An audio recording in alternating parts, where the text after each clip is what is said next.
Vamos a la parte más importante del programa, que es estudiar la Biblia.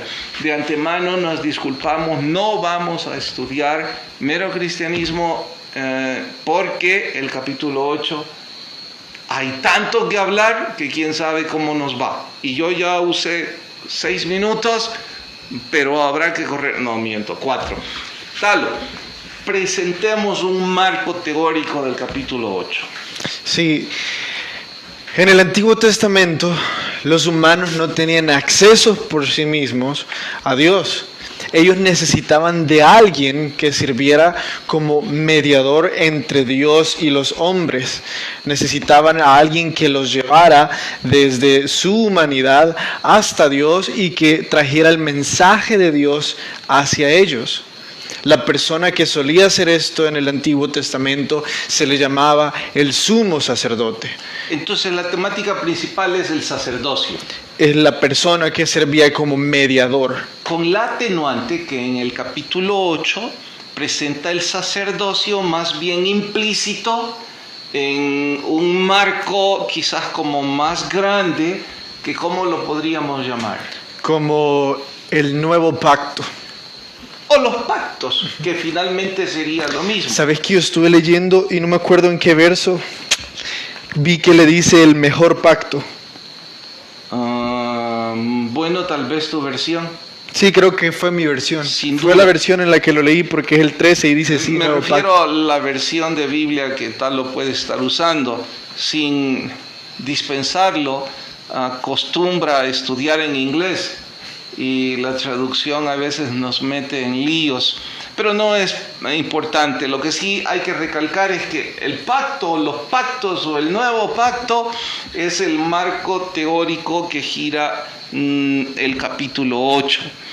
¿Por qué le llama sombra al sacerdocio? Es como discriminativo, como no importante. Y ya decíamos el capítulo anterior que en el judaísmo, la religión de casi 2000 años, el sacerdocio ocupaba una posición tan preponderante y que ahora se dice que sombra, suena como a... ¿Qué están haciendo? La sombra, pongámoslo, en lo que él está queriendo decir es que el antiguo pacto, los antiguos pactos eran un modelo a escala de lo que iba a ser. Era una preparación para que cuando tuvieran lo completo, lo real, supieran reconocerlo. Ahora, cuando yo estudié arquitectura, perdón que lo recuerde, nos pusieron a hacer una casa de este tamaño. Y yo me recuerdo que el taller o lo que había que hacer todos los días que llegábamos, no nos llevábamos la casa porque era una estructura, pero teníamos todos los implementos pequeños, o sea, varillas así de pequeñas, y construimos la casa, desde fundaciones hasta paredes y todo.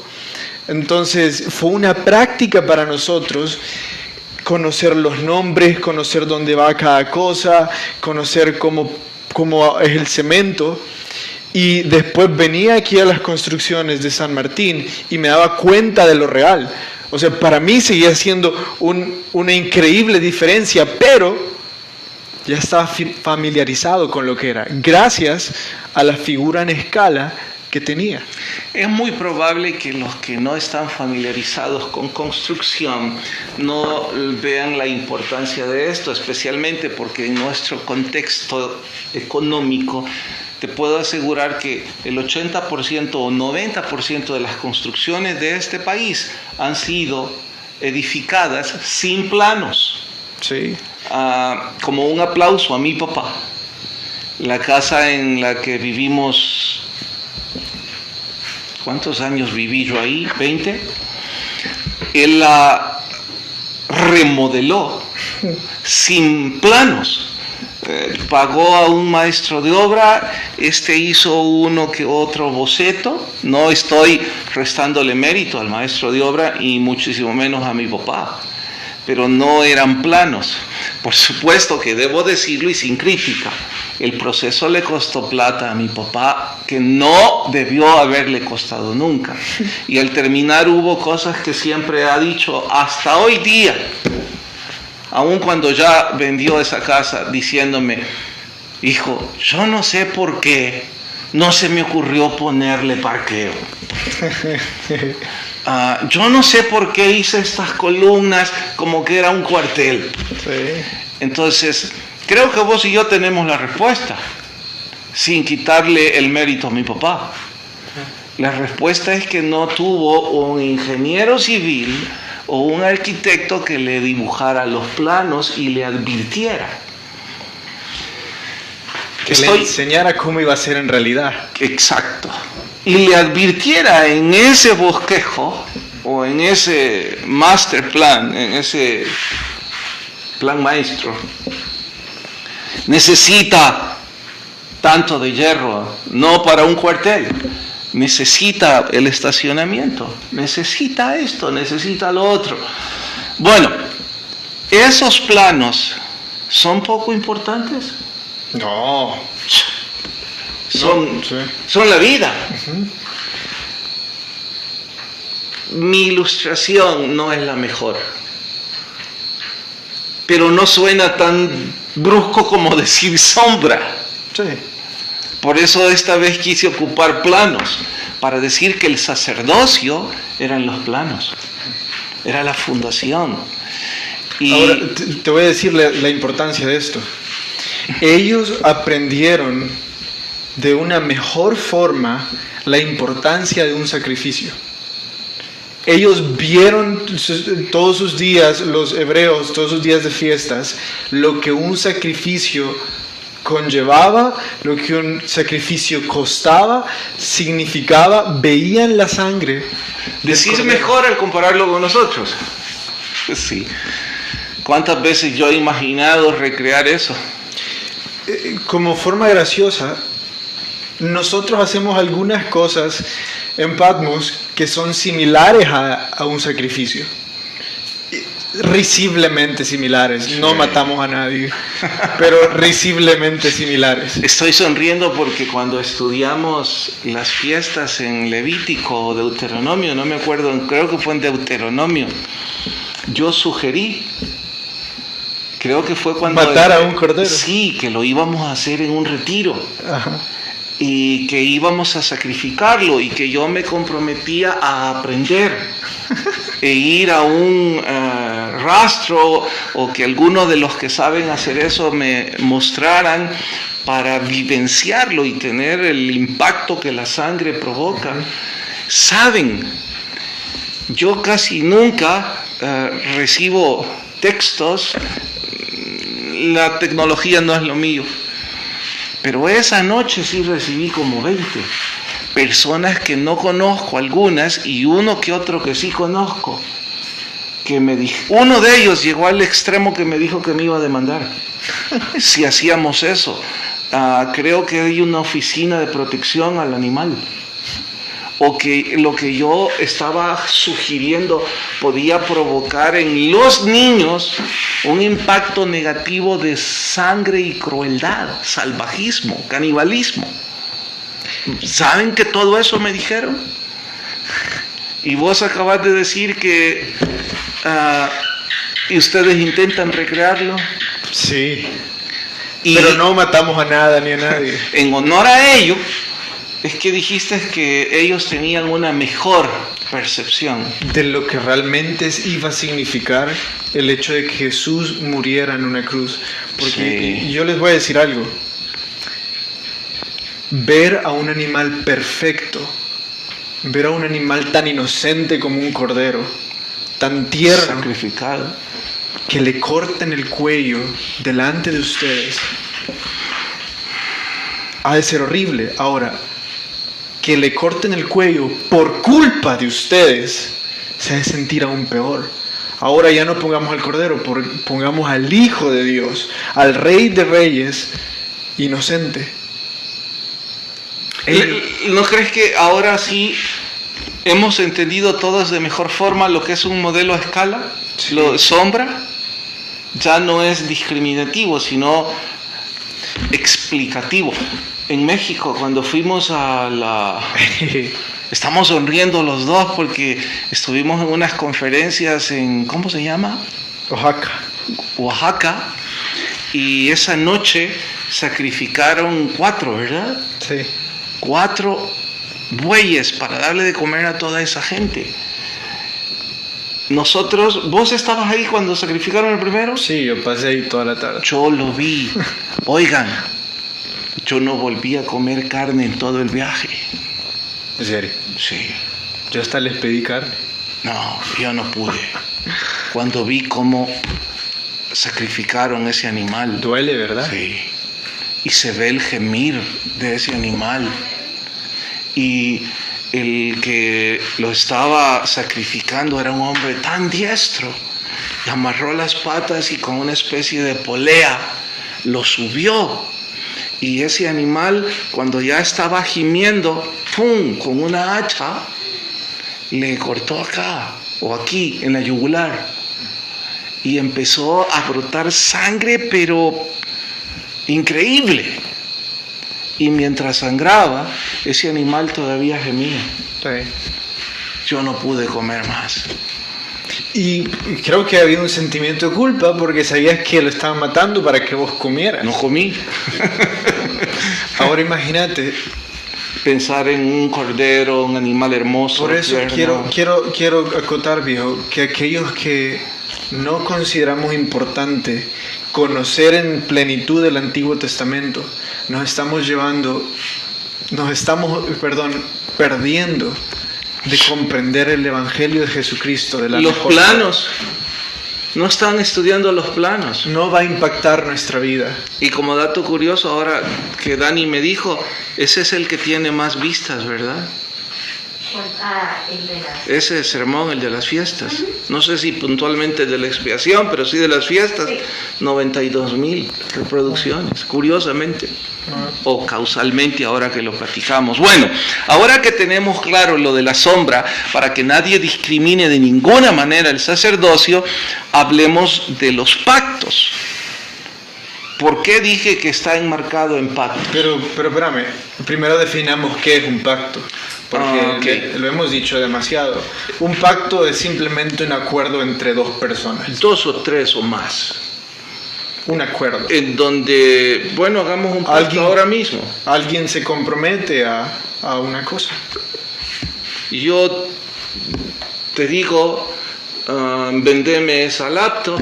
Mi compromiso es darte esta laptop por $10. Ese es el acuerdo. Yo doy los $10, él me da la laptop. Entonces, el sacerdocio estaba enmarcado en esos pactos. En los pactos que estaban regidos por la ¿Cuántos hay? ley. Alrededor de 7 u 8. Decimos 8 porque los estudiosos hasta la fecha no se ponen de acuerdo. Al adánico le ponen edénico. Otros dicen que son dos cosas totalmente diferentes, el adánico y el edénico. Y ahí se van alargando, sumando. El punto es que en todo el Antiguo Testamento hay 6 o 7 acuerdos entre Dios y los hombres.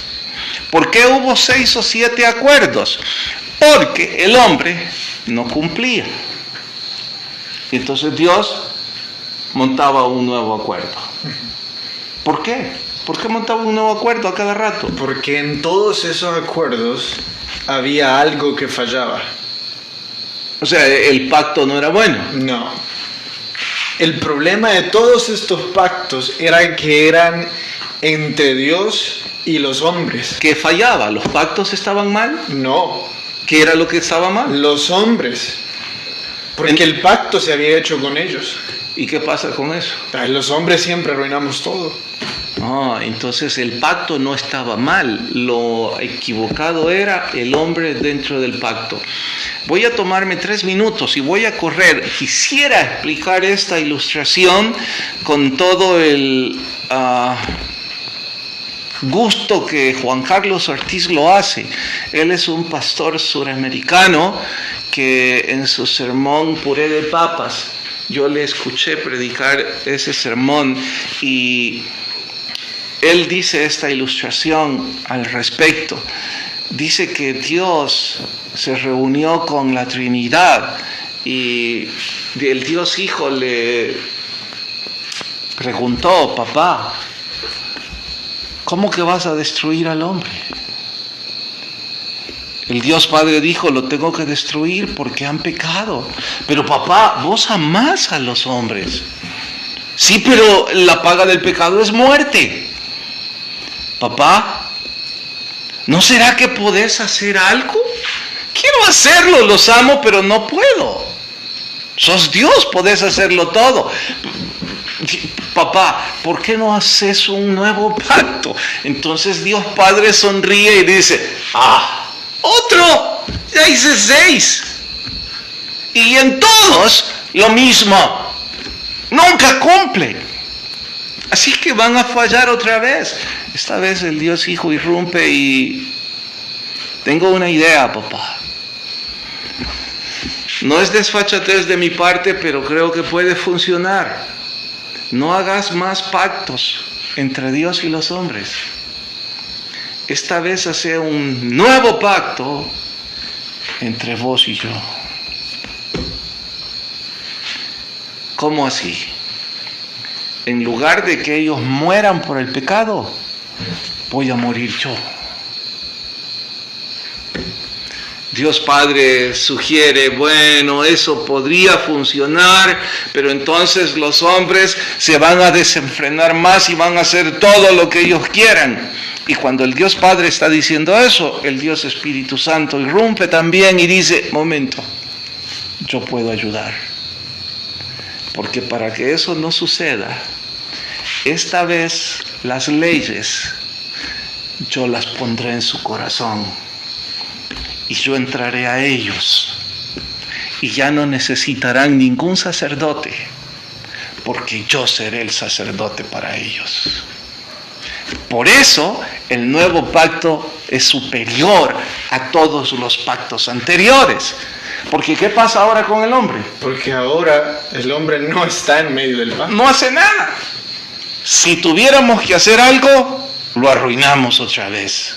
Bueno, si hay algo que tendríamos que hacer: simplemente acercarnos a Jesús. Aceptar que Jesús es nuestro mediador y nuestro sumo sacerdote. Si nosotros aceptamos ese nuevo pacto, ¿qué sucede en nuestro corazón? Ahora nosotros somos hijos de Dios. Y las leyes, Dios las escribe en nuestro corazón. Esto no lo estudiamos, pero creo que como ilustración nos sirve. Deben saber que entre mi hijo y yo, aun cuando tenemos muchísimas cosas en común, supongo que por ser hombres, supongo que por la manera en que lo crié a través de los deportes y qué sé yo, otras cosas más, hay muchas cosas que compartimos, gustos por estilos de películas y qué. Pero aun con esas cosas comunes, tenemos otro montón de cosas que discrepamos enormemente, muchísimo. Ahora, la pregunta es: ¿cómo es posible que estás dispuesto a ceder, o yo estoy dispuesto a ceder todas nuestras diferencias? No solo para llevarnos bien como papá e hijo, sino para servir al Señor, para trabajar juntos. Porque nosotros no compartimos solo relación papá e hijo, tenemos que compartir relación empleado-jefe. Y eso no es fácil para él como empleado o para mí como jefe. Y luego, ¿dónde está mi hijo? ¿O dónde está mi papá? Eso es difícil. Entonces la pregunta es: ¿de dónde sacas la fuerza o de dónde la saco yo?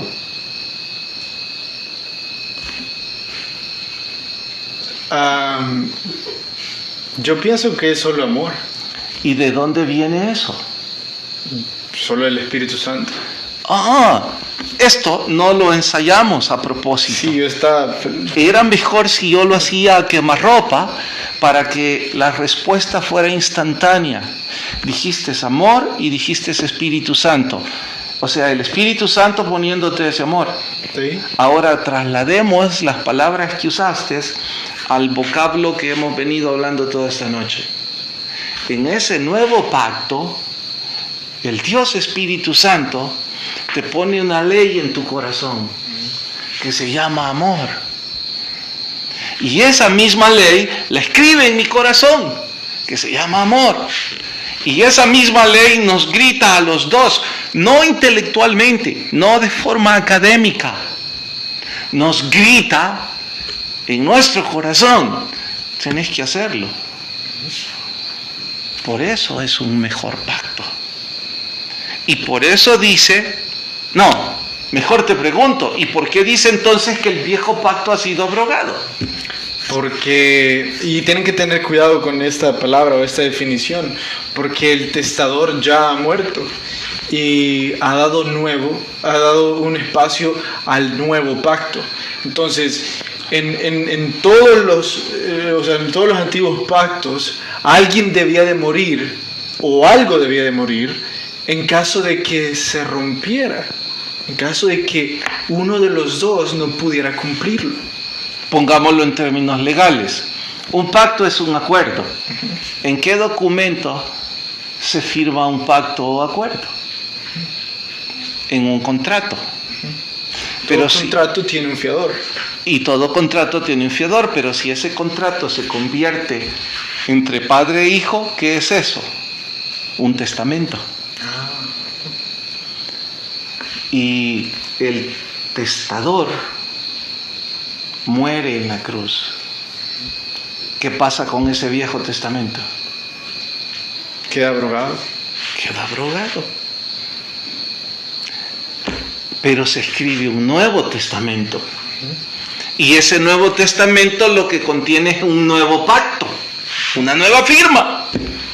Con la ventaja que en este nuevo documento los famosos seres humanos ya no firman nada. Los únicos que firman ahí son el Dios Padre, el Dios Hijo y el Dios Espíritu Santo. ¿Puede fallar este testamento? No, porque ahora el acuerdo es entre Jesús y Dios. Y el Espíritu Santo que lo ratifica. Y entonces nosotros ahora tenemos un nuevo pacto. ¿Y cómo entra el ser humano en esto? Bueno, les voy a dar un pequeño ejemplo, retomando aquella figura que utilizamos de que yo le vendía la computadora a mi papá. Entonces el pacto fue que él me daba $10, yo le daba la computadora. Ahora, Stephanie necesita ocupar esta computadora. Ahora Stephanie ya no tiene que dar $10. Lo único que tiene que hacer es acercarse a mi papá y decirle, ¿puedo usar la computadora? Y mi papá dice, sí, úsala, es mía, yo te la doy. Y de repente también Génesis quiere usarla. Mi papá dice, yo la he comprado para ustedes. Yo esto lo hice para que ustedes puedan disfrutarlo. Lo he hecho todo yo. Es exactamente lo que Jesús significa. Jesús dijo, yo ya pagué por ustedes para que ahora ustedes sean parte de lo que yo hice. Lo único que ustedes tienen que hacer es acercarse a mí, pedirlo y ser parte de este pacto, en donde no pueden fallar, porque yo ya pagué sus fallas, en donde no pueden cometer errores. El único error que pueden cometer es no quererlo. No aceptarlo. Hay una pregunta, me dicen. Dice, ¿estaría bien hacer un pacto con Dios a cambio de? ¿Estaría bien hacer un pacto con Dios? No. ¿Querés que lea el verso? Pero antes, ¿por qué no? ¿Querés que lea el verso? Dale. Okay. Dale, decimos el No, dale. ¿A qué tal si digo lo contrario? Tengo que encontrarlo. ¿Qué verso es? Es Eclesiastés. ¿Pero qué dice? Mejor te es no hacer pacto con Dios. No, es mejor no prometer. Mejor es que cumplas y no que prometas. Ajá. ¿Ese estás buscando? Ajá. Ok. Bueno, yo ya lo dije. Mejor es que cumplas y no que prometas. A eso se refiere Talo. Y coincidimos en que, oiga, ¿por qué falló el pacto antiguo? ¿Por qué falló? Porque los hombres no podemos cumplir. Porque los hombres nunca cumplimos nada. Así que ¿para qué va a andar prometiendo cosas? Si ya el Señor cumplió. Entonces voy a vivir como quiera, si por ahí va la cosa. ¿Usted piensa que el Dios Espíritu Santo que pone la ley en sus corazones nos dejará vivir como nosotros querramos? No se puede. Somos propiedad de Él. Eclesiastés 5:5. Okay. Y sí dice eso, ¿no? Sí, dijiste como dijiste. Listo. Mejor es que no prometas y no que prometas y no cumplas. Ok, ¿hay algo más? Gracias por estar con nosotros. El error más grande que podemos cometer es no aceptar ese pacto. Dar gracias a Dios, abrazarlo, llenarnos de gratitud y decirle gracias por haber hecho un pacto entre el Dios Padre, el Dios Hijo y que el Espíritu Santo sellara mi corazón. El que tiene oídos, oiga lo que el Espíritu dice a las iglesias. Hasta mañana.